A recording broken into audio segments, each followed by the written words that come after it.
Baby girl, you are so pretty, pretty, pretty, pretty. Baby girl, you are so pretty, pretty, pretty, pretty. Females made you just to trick me, trick me, trick me, trick me. 'Cause baby girl, you are so easy, baby.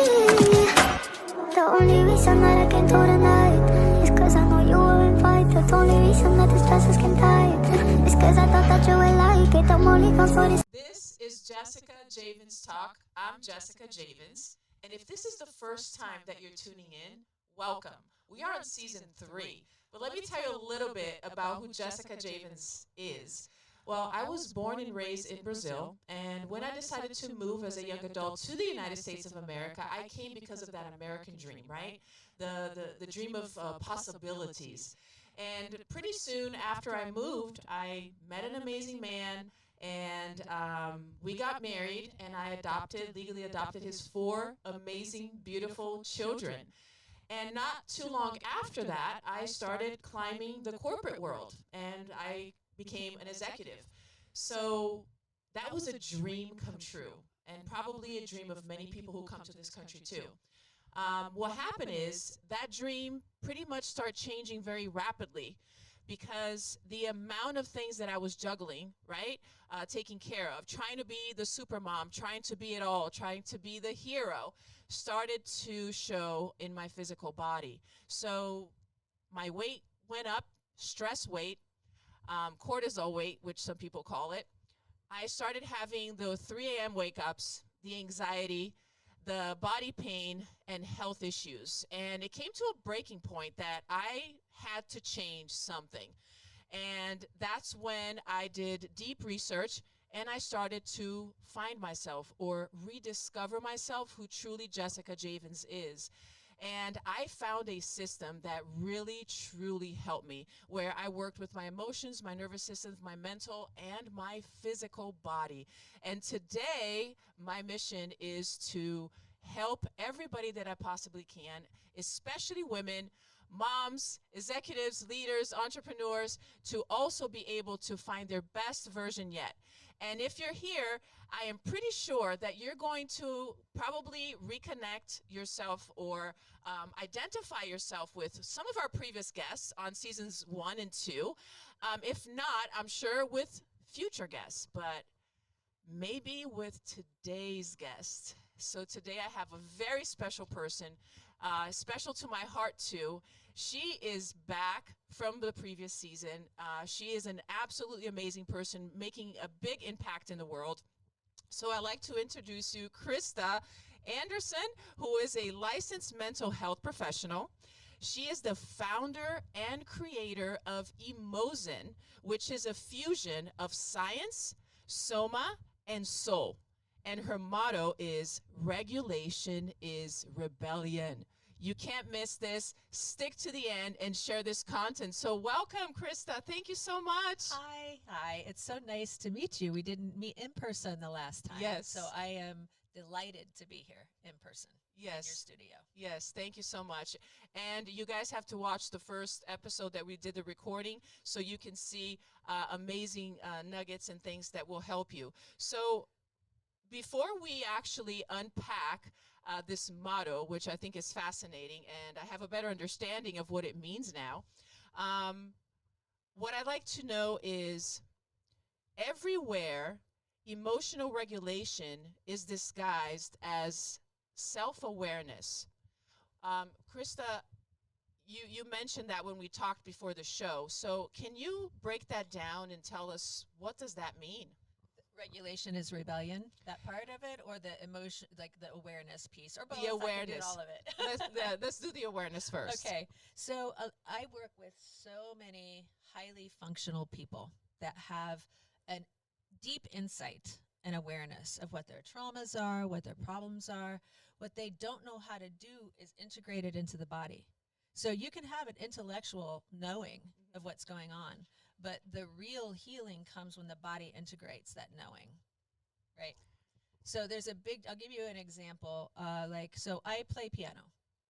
I can read music. You could put sheet music in front of me and I could play the notes, but it's not music. I sound very mechanical, right? It's the space between the notes that makes music. And it's the space between heartbeats that allows you to integrate. And most people in today's culture and today's society, and it's a around the world thing. It's not just in the USA. It's like all the way around what you were talking about in your intro of yourself, the push, the pull, the drive. Let me just get one more thing done. And then you wake up at 3 a.m. That's not integration. Right. And there's no judgment about that. Right. Facts are facts. They're not hustler friendly. That's just not integration. Right. Integration looks like having a rhythm in your day where you can be, I don't know, the best way I can describe it is a walking prayer. You're able to be that space between, and you're so confident in your own competence emotionally that nothing can throw you. That sounds very beautiful. The concept is. Yes, yes. So I'm thinking about our listeners now, and they're thinking, well, how do I bring those two dots together, or what does that mean in practically? And I'm also thinking about mostly recent, possibly post-pandemic. What is the challenge that you've seen in all of these years in your career of helping people that's been transforming into what they're dealing with today? And why is that different than how it used to be? Because how it used to be was dissecting the wound, perpetual dissection of the wound. And that's wonderful. You have to touch the wound. You have to clean it. You have to give it the antibiotic. You have to wrap it. But if you keep poking it and talking about it, it just stays painful. So what we do with Emozen is, and also Emozen isn't for everyone, because you do need to come to this work with a deep level of your own insight, a willingness to learn how to integrate, an understanding of where you are in life with your own story. Because in Emozen, we take what you've learned already about your own pain, about your own ways that you can sabotage your day, right? I'm really good at that sometimes. Yes. Right? It's about being present. And so Emozen brings you to the point where you can go, oh, I'm activated. I'm having a symptom. This is a symptom. It's not a sentence. I can address this symptom because trauma doesn't tell time. So when you start, so that wound, if you keep poking it, it's telling you that trauma still exists. And it does if you keep poking it, because it's still painful. Wow. But when you address it and not address it, dress it properly, set it aside, isolate it, compartmentalize it a little bit, and then live your life in the now moment, because that's the only thing that's real. Right. Is right now. Right. You live right now. You kind of forget about that pain, or it, in the sense that you stop thinking about it, intellectualizing it, and it becomes physically integrated. Wow. So you're creating new neural pathways when you practice, what do I want to do now that's different than what I've done for the past 20, 30, 40, 50, 60 years. That's it. In this moment, what are you going to do differently? Wow. Does that make sense? Oh, yeah. Okay. Before I ask you the next question based on that, for who's watching us right now, they probably would like to understand a little bit more about what Emozen means. Okay. So, beautiful. yeah, break that down. So that warrants the Native culture, Native American culture that brought it to me. So let me just say, my real integration came when I started working with indigenous healers. And I went to a sweat lodge. And I was sitting in this sweat lodge. And by the way, it's a very sacred space. You have to be invited. They have a fire keeper. They have someone who builds the lodge. They have someone who is the leader in the lodge, because you can see nothing when you're in there. Wow. Right? And the rocks hiss. The whole thing is just so earthy and grounded. And you have to be in your body in that space. So I was in a Native American sweat lodge. And we were there, and I came out, because you're so hot when you're in there, and it was like winter. And we came out, and I wasn't cold. I was like, wow, I feel alive. That gave me my emotional zen. And right then I heard Emozen. I went, I'm trademarking this. Wow, that's such a beautiful experience, and a way for people also to connect to that brand now. It has so much meaning. Going back now to what you were just describing, it's funny because I don't think anybody would say, you know what, I want to keep poking my wound. I want to keep perpetuating my trauma. I want to suffer. I don't think anybody would actually state that. So what is the missing gap there that makes people actually do that without actually wanting to do it? Knowing how to be still and self-reflect. I'm going to give you kind of a silly example. Okay. This is the wound, okay? Okay. Now, it's on my face all the time. I Uh-huh. can't even see you. If you Right. were to tell me I had 5 fingers, I'd be like, what are you talking about? I can't even see it. And I know it looks silly. I know it looks silly, but that's the way the wound is. It covers you. It's like hanging on your head. Everyone else can see it. Wow. But if you don't pause to slow down to peel that mask off your face, you are never going to see it. It's work the individual has to do, but on their own, Mhm. with, this is the key part, with a compassionate witness that has the capacity to hold the pain that releases when someone heals. Wow. That's amazing. Did you feel that room shift when I said that? Yes. That's emotion. Wow. It's palpable. Uh-huh. That's so it. beautiful.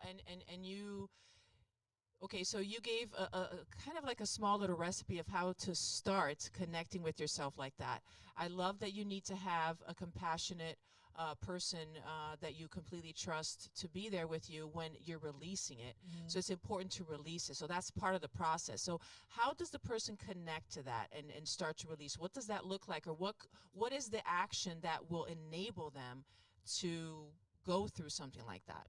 So you have to build new neural pathways to get there, right?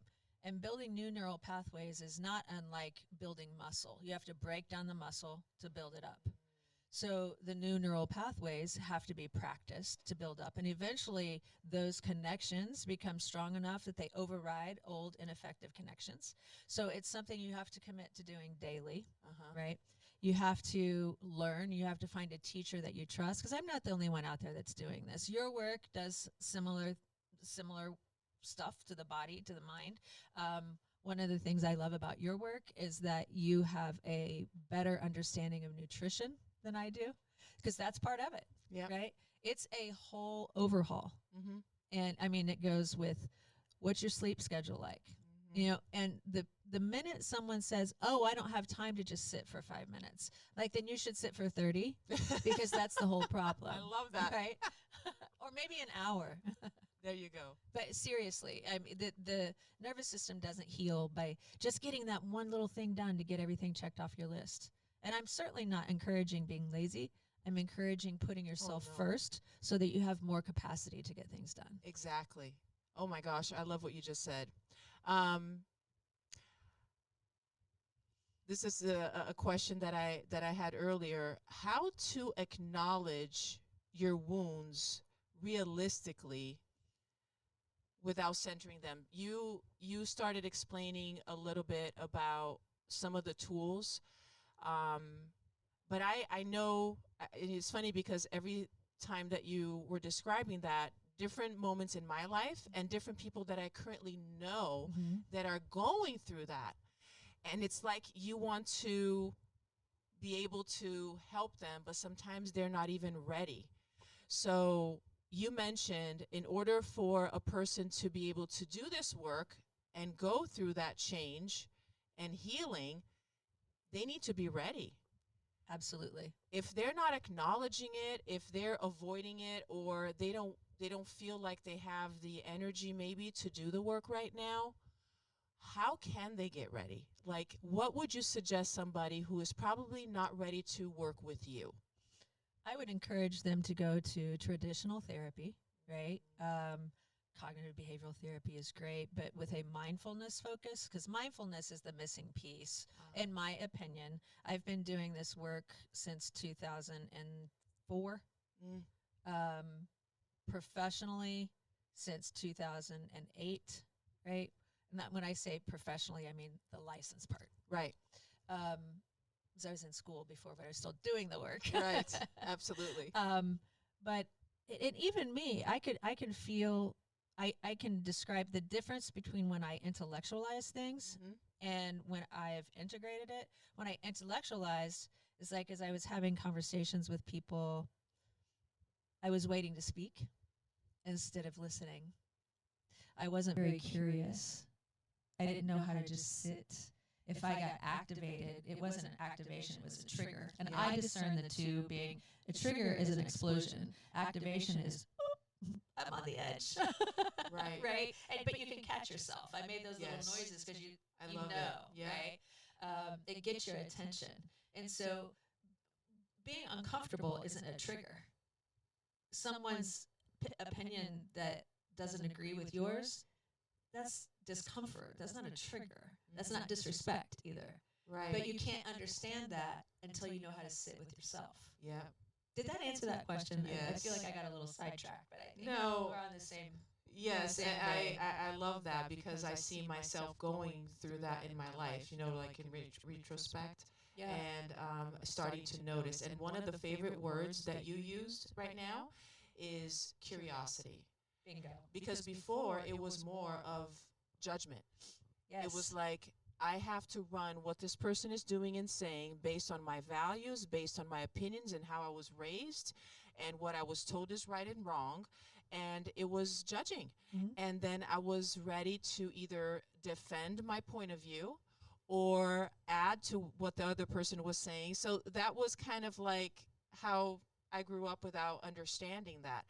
Once I understood the curiosity part, all of that judgment, that weight, the triggers, they were not part of it anymore. So that for me was a big change. And sometimes I use that. If I need to say something, if I have to, I say, well, just be curious about it. It's just like the person or whatever circumstances that you're in is not, it hasn't nothing to do with you. So I love this mind shift that you said. So just let's bring it down to just maybe one point from the previous question. If a person actually wants to work with you, but they're not quite ready yet, you suggested that they do traditional therapy because they probably just need to dig in to their past and work that before they're ready to build something new. They need to have some self-regulation skills. Yeah. Right. There you go. And there are people that might have incredible self-regulation skills, but they're too intellectual. They don't know how to get into their heart, and they want to quote and cite and philosophize. That's not Owmen. No. Right. Yeah, does that make sense? Oh, yeah. And there's a time and a place for that. But when you're healing your nervous system, intellectualization doesn't encompass addressing the nervous system dysregulation. Right. There used to be a separation, probably in how a lot of people are raised today, about the rational and the emotional part of things. And there's, I think, a lot of misconception to it too. What they're supposed to do is integrate together, is build on each other and work together hand in hand. So you're creating an amazing experience for you and and the people around you. But there's a part of me that emotions were kind of criticized. They were looked down upon. So you never learn how to actually use it as the beautiful tool that's supposed to be in the body to create. And that's one of the reasons why we have all of our senses. It's supposed to integrate and help build up that amazing experience as humans, and I think it's a beautiful learning opportunity. And my next favorite word would be allow yourself to give yourself that opportunity. Willingness. Yes. Just let the chains fall, let the holding back, let the tension go, and just be open to it. And it's amazing what you can find out about yourself. If somebody, Krista, already understands their past, what does healing forward look like through your Owmen program?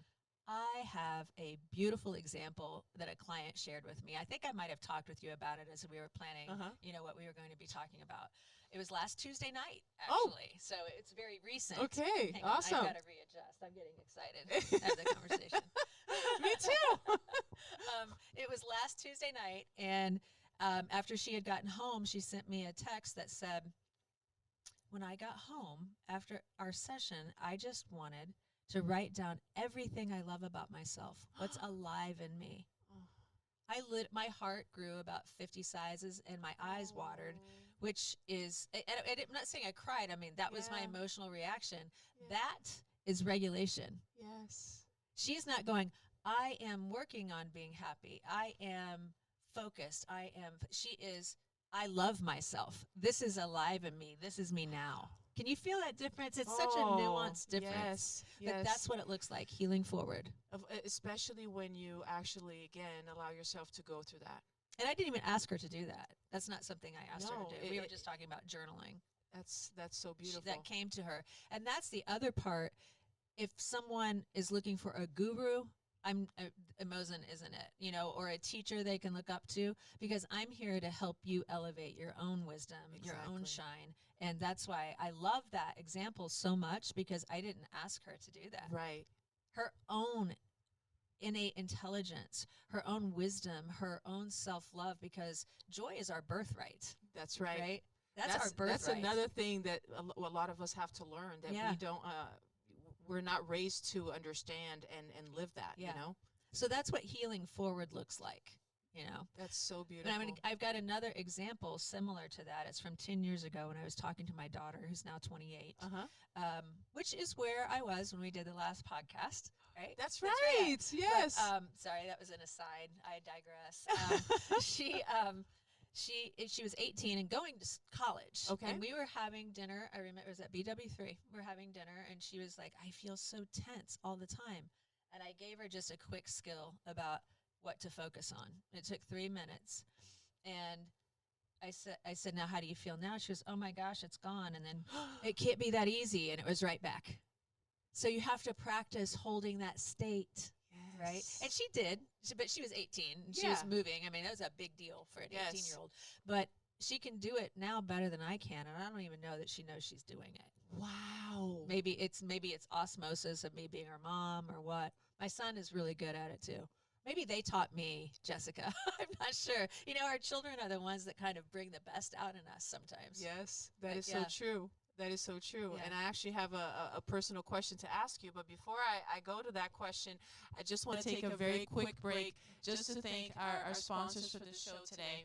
So Purium is right here. It's the ultimate life transformation program that helps you to reset, nourish, and cleanse your body from the inside out. And also Forever Living, which is the best aloe vera juice in the world. That is one of the most powerful plants, full of nutrition for you and your body. So thank you so much. And going back to Krista, how did you start this career? Like, what was it that brought you into the realization that this is something that you probably were attracted to? What was your personal experience with embodying all of this and choosing this as your career? That's kind of layered as I'm thinking about it, and I'll do my best to keep it short and clear.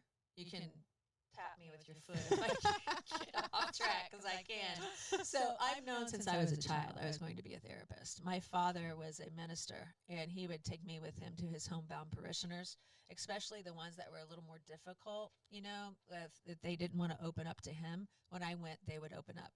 And because I'd be climbing on 2 or 3, I'd be, hey, what are you doing? I've always wanted to know about people's stories, and there was just I was like, oh, you can make money doing this. As I got older, right? Wow. Like 9, 10, I'm like, oh, people do things like I didn't know. And then by 6th grade, I was like, oh, it's called being a psychologist. Where I'm not actually a psychologist. I'm a licensed marriage and family therapist, but I'm doing behavioral health work.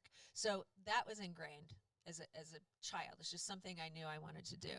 Now, as I did my work, though, I realized how many layers there are to this process, which goes with the old adage of healing mental health is like peeling an onion, because there's so many thin layers. I love that. There's so many veils to lift.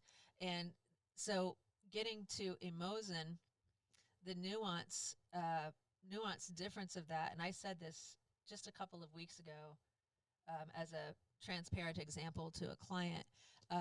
Years and years ago, I was hospitalized, that my mental health was so, it had made me unsafe to myself. Wow. Okay. It was like 3 decades ago. And it's because I didn't have the inner structure to contain the emotion. Now, fast forward to what I was saying, I said a couple of weeks ago. I'm also my mom's caregiver, right? She's 90, she has dementia. So there are many times that I feel overwhelmed. And like, if I didn't have these skills, I wouldn't be able to be a caregiver and a therapist at the same time. But I shared with the client that, the emotions don't change. The intensity of the emotions don't change. The structure and the scaffolding with which we can process them gets stronger. Wow. And those are the neural pathways. The neuroplasticity of the brain is phenomenal. And they didn't know all about the brain when I first started this career as they do now. Yes. So, and then I do a lot of biofeedback, which helps with heart rate variance. They train athletes with heart rate variance and stuff too, because it helps you stay regulated in the moment. Think specifically ski jumpers, gymnasts, pairs skaters. And one of the things about pairs skaters and biofeedback and resonance regulation, they'll go back into the bowels of the ice skating ring before they compete, and they just stare in each other's eyes and regulate their breath with each other. Can you feel that as we're making eye contact, how you feel more connected? Yes. They do that, and they get their heart rate variance in sync, and that's why that helps them. So that mental preparation for I did not athletes, know that they did that. Yeah. That is amazing. Wow. I do a lot of visualization for athletes and stuff too, so it's powerful. Oh my gosh. Because if you can't see yourself doing it, you're not going to do it. The power of vision is enormous. One of the things that I like to sometimes illustrate, because I didn't understand it until, of course, I got the point, but right? I understood. That's it right there. You're not going to understand it till you get the point. And you have to keep chewing at the edges of it till you get to the middle of it. How many licks does it take to get to the center of a lollipop? That's it. Yes. That's it. Of a simple illustration that one of my coaches gave me was about, like, regardless of where you are, like we're in here in the studio right now, just choose an object, anything, and you just pick, like maybe the TV. Well, it started with somebody imagining it. Yes. It started with a visualization in their mind. Yes. And she said after that, everything is created twice. The first is in your mind, and then it's manifested, right? Bingo. So that for me was like, oh, I get it now, right? So it's amazing how important it is for us to continue to feed ourselves with these deeper understandings so we can carve in our true selves.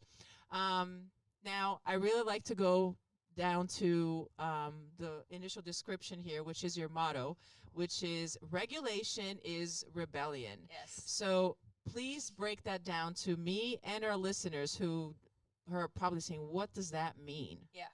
Yeah, right, because it's a nice little catchy phrase, but it's like, okay, whatever. So regulation, especially in today's culture, today's world, there's a lot of external chaos, right? Where it's like, I don't want to turn on the news. I don't want to hear it. I don't want to get on social media. Oh, yeah. And that's really important. I commend that. That's one way to regulate. Because when we are dysregulated, I don't know if I showed you this last time, but so if this is a hand model of the brain right here, okay? Let me do this hand because I can do it better. Yes. Okay, the brain folds over on itself like that. Yes. Right? So if this is the spine, it's kind of the signal's coming up to the base of the brain. Yes. And it hits the inner workings of the brain, right? Let's talk about like the amygdala, the thalamus, the hypothalamus, insula, all of those things, right?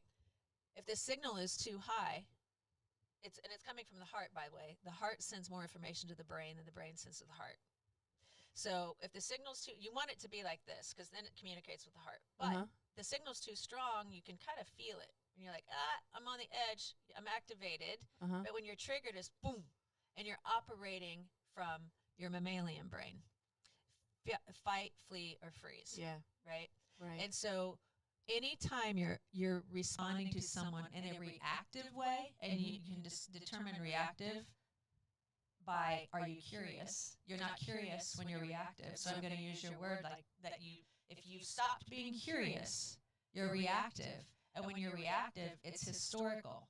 It's not now. Yeah. You're operating from your inner child. So what you have to do is say, take just even a tick of, let me have a breath. I love that. And it pulls your prefrontal cortex back online. So I didn't realize I was using that hand model of the brain the whole time there. I was talking. Sorry. But once that comes back online and the heart and brain start communicating together, and with biofeedback, there's a measurable frequency of when that's happening, and it's 0.10 hertz. Wow. And I have a device that helps clients measure that. And so oftentimes, especially like working with couples, sometimes when they're activated, I'm like, we're just going to sit. And I want both of your HRVs to get into the green before we continue. Like, but I need to say this. Well, you don't need to say it now. You need to integrate that and say it when you're integrated. And it always changes. What they wanted to say when they were activated is always more insightful when they give themselves just their 30-second pause. It's amazing. Integrate it. It's amazing. I can't tell you how many times I hear family members or couples say, it always works so well in here, but when we get home, it all goes out the window. I'm like, well, how much of a pause are you giving yourself? Right. Are you sitting with that? It needs to practice. Yes. The practice. Yeah. So emotion actually increases your window of tolerance. And the window of tolerance is how much can you take before you explode or before you crash. Okay. Would you say that's resilience? Yes. It's resilience. But for me personally, and we're obviously resilient women sitting here right now. But I don't want to be called resilient anymore, right? Because resilience means I'm constantly trudging through the muck and I'm resilient. I want to be peaceful and present. I know the resilience is going to come because that's who I am. But I don't want to be always striving to be resilient because that's exhausting. I love that. That's, and again, how we're seeing it makes the whole difference. How we're visualizing it and what we're putting our focus on. Yeah. So by putting the focus on the peace and on the other things that you said is really where you're bringing that out more. Yeah. And feeling it. Yeah. And memorizing it. I love that. Another way to say regulation is rebellion is calm isn't compliance. It's peace. That's beautiful too. Right? Because a lot of times if you're calm, people will think, oh, well, this doesn't matter to you. No, it absolutely matters to me. That's why I'm sitting in this space with calm reverence. That's beautiful. I remember that when I was changing that about myself, some people noticed it. Right. And some of the reaction was like, depending on how intimate we were as far as how close, the person felt the liberty of saying, do you not care? And it wasn't that at all. And I understand why they would say that, because we're so used to seeing reactions. And I've always been a person to show, demonstrate the reactions and things like that. And I get that. And it was amazing. And I started kind of putting myself outside of my body in a way, just observing it and trying to see why and the what and how they see it. And it was very enlightening for me. But I also had to learn how to explain what that meant. Because the person who maybe said that never went through that themselves. They don't understand why. What does that mean? Okay, but you're not showing it. I'm not feeling it. So I had to be a little bit in a way accountable to be able to share or explain if the person was willing to understand why of the shift without sounding like, especially people who are very close to you. Sometimes, they say things without thinking, So it was an interesting experience in that sense, but it also helped me to be able to explain, to understand what was really going on, and to be able then after that to help other people too. So it was like a process, right? And I appreciate that. So regulations is a rebellion. I'm going to tell you the first thing I thought when I read this is instead of allowing myself to just react or do whatever without thinking or processing or regulating, I am actually going against that by learning how to take control and understand how my nervous system and my body and my mind works. And by learning how to regulate, now I don't know the exact word, but I'm being more aware and smarter by doing it this way, and not just go with the flow or not think, or which is how we're probably raised, of reacting, just reacting, so that's what came to my mind. Okay, so it's actually it's not the word rebellion, but I get it's kind of like it goes around. It goes from one thing, but then it means the exact opposite. And that's how I felt it when I read it. It was like I stayed with this for a long love time. that. I stayed with it for a very long time, and I really wanted the listeners, of course, to be able to understand that more. So, based on emotion, based on now we understand where the person needs to be in order for them to actually build the blocks now from that point on, right? They need to get to a certain point so they can continue to grow. And I think the word possibility is a beautiful word, because I think possibilities that we have are endless. The way that our mind and our body has been created and integrated is such a beautiful way, and it's willing, it's given to us, and it's capable of constant growth. Absolutely. Sorry, I got Yes, really excited. yes. I didn't mean to No, interrupt you. please, I just want to wanted hear be- it. I want to That's hear it. That's it. That's it. Yes. So you don't have a cap. You don't No. have to say, "Oh no, I've never done this. This is who I am. This is it." No, you don't have a cap. You've been given much more than that. So you don't have to settle. Right. And that's where the invitation stays. And I love this. Is just that I want people to feel the possibilities, especially with you being here, is to understand that journey and how marvelous it can be, how absolutely incredible. And then when you share now how that's helping you with caregiving, how that helped you with your children, and now how they are able to embody that, and they're able to bring that to their life and their environments and the families that they're building, is something absolutely extraordinary. It's a beautiful thing, and everything streams from there. It's from that point on. Our careers, our decisions, our environment, everything. So I'm really so grateful that you're here today and bringing all this energy. And I hope that the listeners who are watching this now are feeling that energy too. Now, a lot of them want to be able to have access to you as well. And I'm so grateful that I am. I absolutely love everything that she posted and all her work up until today. So how can our listeners connect with you, follow you, and reach out? I do have a website. It's emozen.life, but it is outdated, and I apologize. I'm getting up on that, but I don't have those skills, and I am a caregiver. So, but emozen.life is one way, but I am more active on Instagram Mm-hmm. at Emozen Flow, Mm-hmm. and on my professional Facebook page, which is Emozen, and it is, oh, my mind just went blank. It's Emozen, and it has to do with a alternative and holistic healing.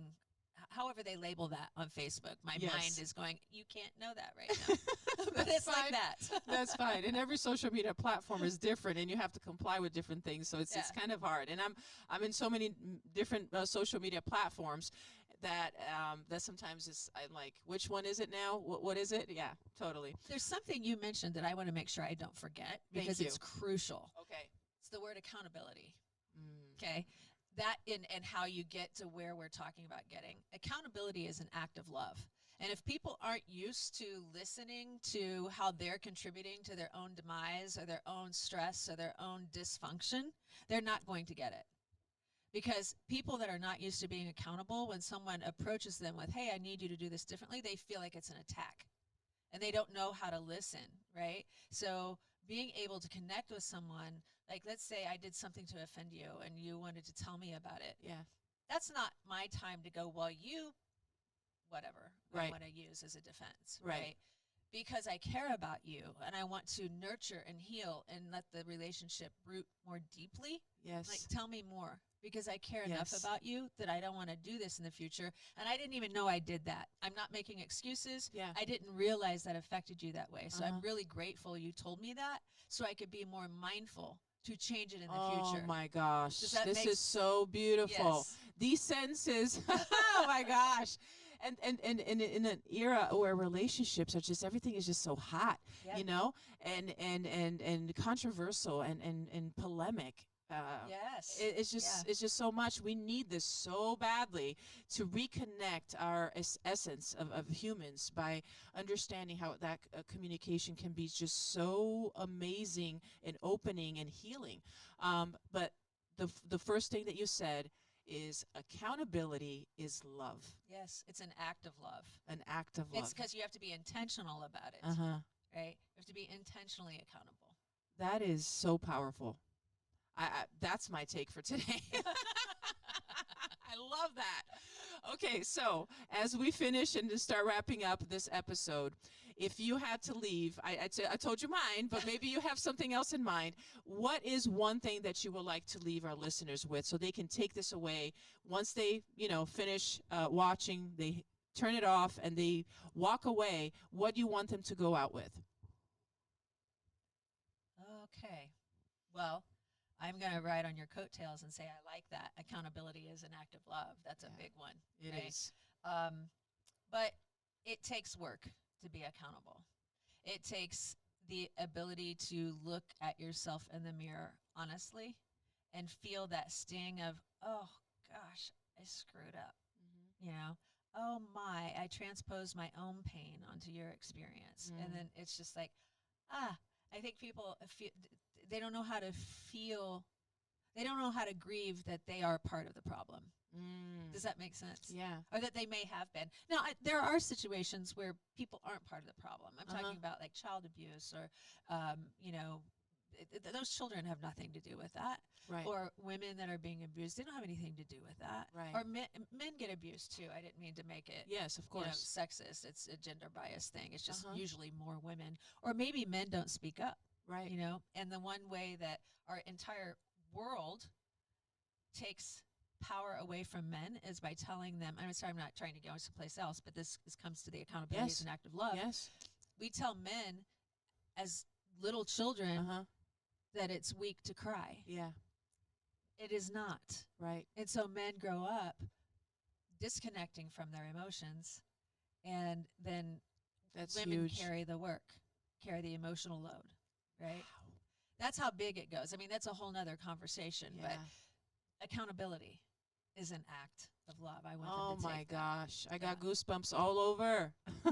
And I hope that made sense to your audience, because I know I can go around in circles. No, and yeah. hopefully it came right back. And healing, here's another one I want them to take. Okay. Healing does not happen linearly. It happens in circles. Okay. Think Why? Well, let me give you an example. Look at a tree trunk.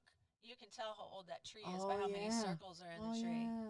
Think of the Fibonacci sequence, right? Uh-huh. The whales, when they're in the water, it comes up. Comes up in circles. So here's, if you're on you can have a line, a linear line, going up, but if this is your starting point and you're moving up and then you have a trigger, it feels like you go all the way back here. But because you now have awareness, it comes around bigger. So when you come back up on that linear line, you're further up it. Oh my gosh. I'm going to have to rewatch this episode a few times. I'm telling you, this is so amazing. Yeah. Oh my gosh. And I thrive learning things like that. So, so we know your website. And by the way, websites have to be upgraded all the time. It never stops. I know. It's just like having to make your bed every day. Yeah, so welcome to me not doing it, being my mother's caregiver and a therapist. Yeah, and having to cook and clean. Yeah, so my website's holding steady. Yes. It's mending the gap. Yes, absolutely. Okay, so we're gonna end up the show then just making sure that you are following Krista, that you maybe rewatch this because there's a lot of nuggets. But more importantly, if you can share this, especially to other women, maybe caregivers, moms, leaders, executives, women who are really trying to do it all, and they need to learn how to regulate themselves and learn one of the ways of showing themselves love, which is accountability, and to give themselves that permission. So thank you so much for coming, Krista. This was such an amazing time, and such always building blocks with you is incredible. So we'll see you on the next episode. This is Jessica Javens Talk, brought by I Am Beast Network, and my name is Jessica Javens. Tell me you like me, baby girl, you are so pretty, pretty,